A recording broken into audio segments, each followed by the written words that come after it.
Continuando, os erros e crimes praticados durante a fase inicial de conquista da razão e do discernimento, em face do despertar da consciência, ressumam dos arquivos profundos do Self, reaparecem na personalidade com imposição constrangedora. Está aqui explicado. Não poucas vezes torna-se inevitável a instalação mortificadora da consciência de culpa que inconscientemente induz ao medo. Nada fica sem ser gravado no nosso inconsciente, absolutamente nada. Os mínimos detalhes da nossa vida estão lá na fita magnética do nosso perispírito, gravadas.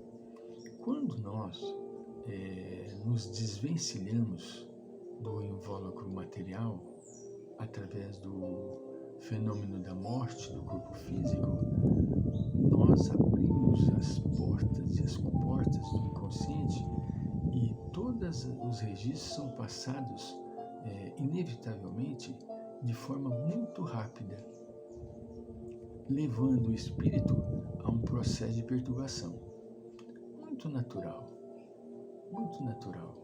né? Por isso que quando nós estudamos a respeito do perispírito e a respeito do desencarne, do desenlace físico, nós vamos notar que o espírito passa por um processo de perturbação quando desencarna. Que processo é esse de perturbação? É um processo pelo qual ele tem acesso a todos os seus registros. Ele, por sua vez, contacta com todos os registros que adquiriu no transcorrer da sua existência. Isso é uma coisa inevitável. Por quê? Porque o registro dos fatos no inconsciente se dá através da fita magnética perispirítica. Fita magnética do perispírito. Portanto, nesta fita, todos os mínimos detalhes ficam gravados. Quando solta, quando liberta, então a fitinha é como se fosse um gravador. Vocês conhecem muito bem aqueles gravadores de fita magnética. Quando você quer voltar, ele roda intensamente. Não é com aquela intensidade, claro, mas muitos e muitos registros são passados pela consciência da pessoa que perturba.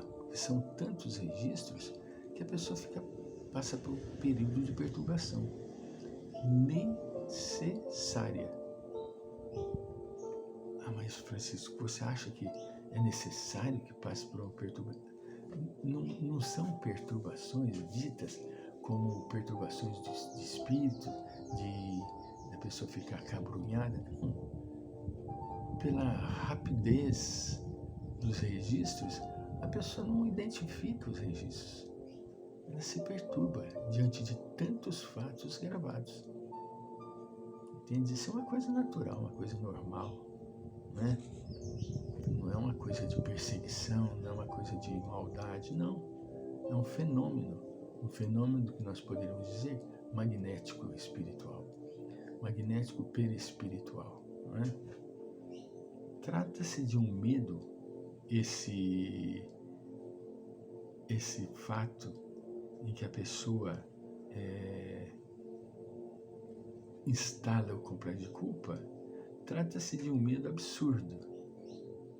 Ela nos diz que se transforma em transtorno de comportamento, agravado pela natural aceitação do paciente que o aumenta em face da insegurança emocional, tornando-se não raro uma patologia que pode desencadear síndromes do pânico ou transtornos depressivos graves.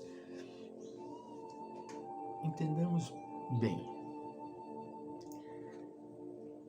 o paciente, o portador do medo, ele, por sua vez, ele é inseguro. Ele tem uma certa insegurança, né?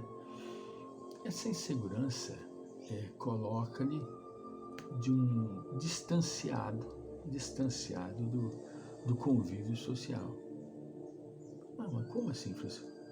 Porque a pessoa insegura, ela fica incomodada em ter que, às vezes, dar um parecer a respeito de X, Y, Z e não saber a respeito desses elementos.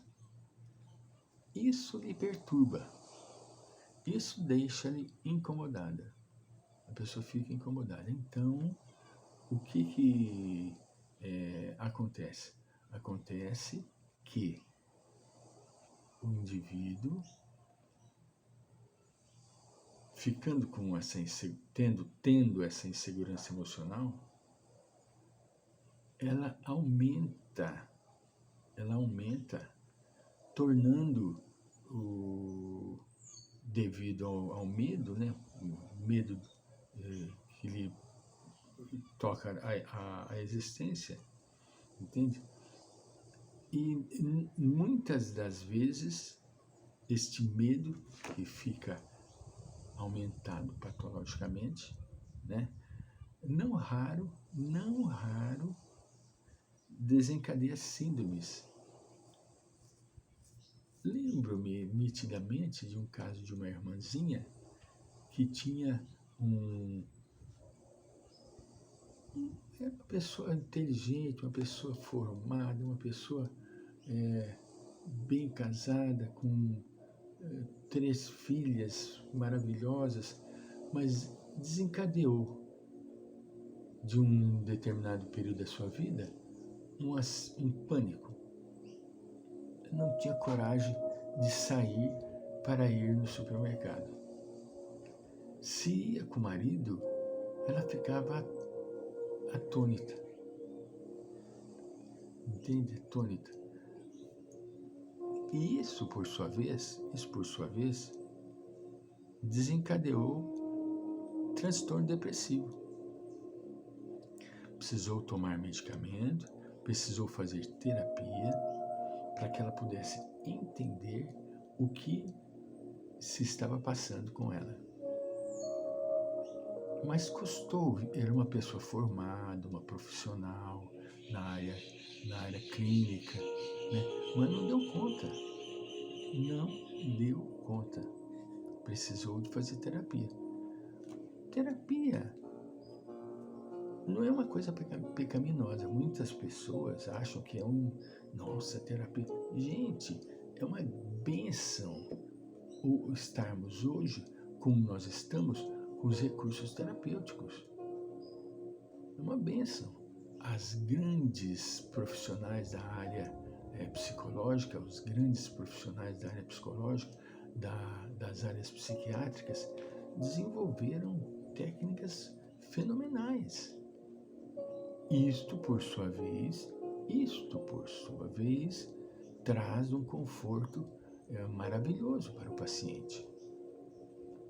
Em muitos casos, nos trabalhos terapêuticos, as pessoas deixam o medicamento só através da terapia. E a terapia é uma terapia de